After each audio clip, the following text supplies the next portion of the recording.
السلام علیکم ورحمۃ اللہ وبرکاتہ۔ آج ہم آپ کے لیے ایک ایسا واقعہ لے کر آئے ہیں کہ جس واقعے سے آپ کی عقل کے گرہیں کھل جائیں گی اور آپ محسوس کریں گے کہ عقل کے اندھوں کو جواب کیسے دیا جاتا ہے۔ معراج النبی صلی اللہ علیہ وسلم کا موقع ہے۔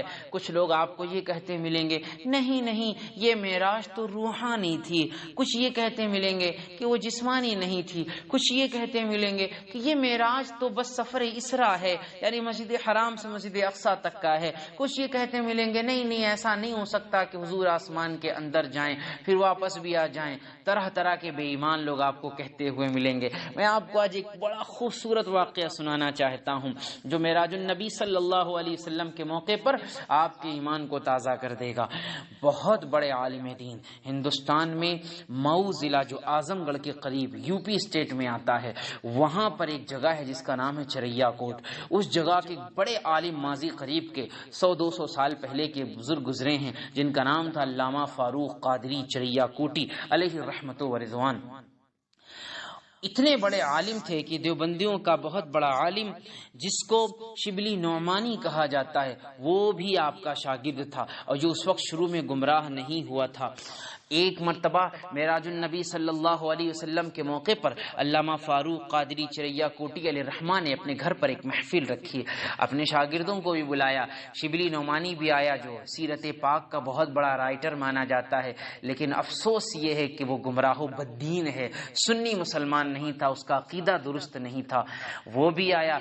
شاگرد سارے تھوڑا تھوڑا بیان کرنا شروع کر دیتے ہیں۔ شبلی نعمانی جب کھڑا ہوتا ہے بیان کرنے کے لیے تو کہتا ہے کہ دیکھو حضور نے مسجد حرام سے مسجد اقصی تک کا جو سفر کیا ہے یہ تو قرآن سے ثابت ہے، اور اس کے آگے کو عقل نہیں مانتی۔ پھر اس نے اپنی عقل کے گھوڑے دوڑانے شروع کیے، کہنے لگا کہ دیکھو کیا آسمان میں کوئی چھید ہے جہاں سے حضور صلی اللہ علیہ وسلم گئے؟ ایک بات۔ دوسری بات وہ کہنے لگا کہ دیکھو بھائی، یہاں ہماری زمین سے لے کر آسمان کے بیچ میں ایک ایسا اسپیس آتا ہے جہاں کوئی ہوا نہیں ہے، یعنی انسان اگر وہاں جائے تو آکسیجن نہ ہونے کی وجہ سے وہ انتقال کر جائے گا۔ اور اس نے کہا کہ پھر ایک مقام آتا ہے جو بہت ٹھنڈا ہے، وہاں پہ انسان رہ نہیں سکتا کہ وہاں کی ٹھنڈی کو برداشت کر سکے اگر وہ صحیح سے پورا سوٹ پہن کر نہیں جاتا ہے۔ حضور کے بارے میں تو ایسا کچھ نہیں کہ کوئی آپ اسپیشل سوٹ پہن کر گئے تھے۔ اس طریقے سے اس نے جب اپنی گمراہی اور بد عقیدگی کا اظہار کرنا شروع کیا تو علامہ فاروق قادری چریا کوٹی علیہ الرحمٰ تشریف لائے اپنے حجرہ مبارکہ سے، اور آ کر فرمانے لگے اچھا تو تمہیں اس کے سمجھنے میں دشواری ہو رہی ہے، میں تمہیں سمجھاتا ہوں۔ کہا کہ ایک چراغ جلایا جائے، چلو ایک کینڈل جلایا جائے۔ ایک کینڈل جلائی گئی، ایک موم بتی جلائی گئی۔ آپ نے فرمایا دیکھو اس چراغ کی یہ جو لو ہے، یہ لو کیا ہے؟ آگ ہے نا؟ کہا ہاں آگ ہے۔ کہا اس کی تاثیر کیا ہے؟ کہا اس کی تاثیر یہ ہے کہ یہ جلا دیتی ہے۔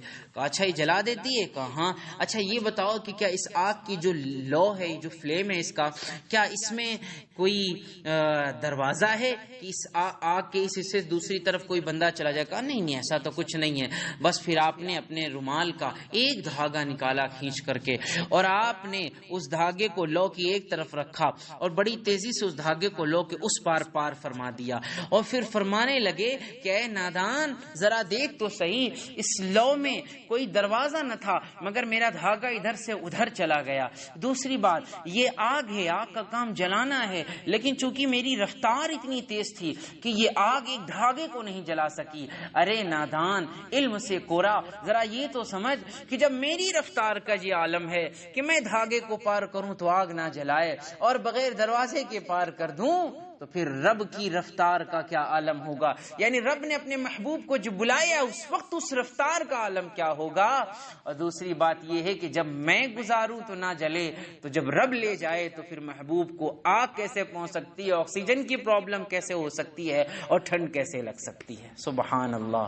بس اتنا کہنا تھا کہ مجمع سے نہ رہا ہے تکبیر و رسالت کی صدا بلند ہوئی، مگر جسے ماننا ہوتا ہے وہی مانتا ہے، جس کو اللہ ایمان سے عشق رسول رسول سے محروم رکھ دیتا ہے اسے کچھ سمجھ میں نہیں آتا، کیونکہ ختم اللہ علی قلوبہم وعلی سمعہم وعلی ابصارہم غشاوہ، اللہ نے ان کے دلوں پر، ان کے کانوں پر، ان کی آنکھوں پر مہر لگا دیا ہے، تو انہیں کچھ دکھتا ہی نہیں ہے، انہیں کچھ سمجھ میں ہی نہیں آتا ہے، اور نہ ہی انہیں حقیقت والی بات سنائی دیتی ہے۔ اللہ تعالی ہم سب کو سچا عشق رسول عطا فرمائے۔ اور ایک بات معراج کے تعلق سے یاد رکھیے گا، معراج کے تعلق سے کوئی شک شبہ اس لیے نہیں ہونا چاہیے کہ میرے آقا صلی اللہ علیہ وسلم نے یہ نہیں فرمایا کہ میں گیا معراج پر، بلکہ اللہ فرماتا ہے کہ میں لے گیا، تو بس رب کی قدرت کی کوئی انتہا ہی نہیں ہے، تو ہماری عقل میں آئے یا نہ آئے، اللہ کی تو بہت سی قدرتی چیزیں ایسی جو ہماری سمجھ میں نہیں آتی، تو پھر بھائی معجزے کے بارے میں اعتراض کیوں کرتے ہو؟ یہ بھی اللہ تعالیٰ کی قدرت کا ایک مظہر ہے، آپ کی سمجھ میں آئے یا نہ آئے، بلکہ آئے گا کیسے؟ کیونکہ رب نے بلایا، رب نے نوازا، رب نے اپنے محبوب کو اپنا دیدار کرایا، یہ سب کچھ رب نے کرایا ہے، محبوب کی تو بات ہی مت کرو۔ تو اب کہاں سے عقل کے گھوڑے دوڑاؤ گے؟ اپنے عقل کے گھوڑوں کو رکھو ایک طرف اور اللہ تعالیٰ کے حضور حاضر ہو جاؤ، آمنا صدقنا کہو، عشق رسول سے اپنے دل کو معمور کر لو اور جنتی بن جاؤ۔ السلام علیکم ورحمۃ اللہ۔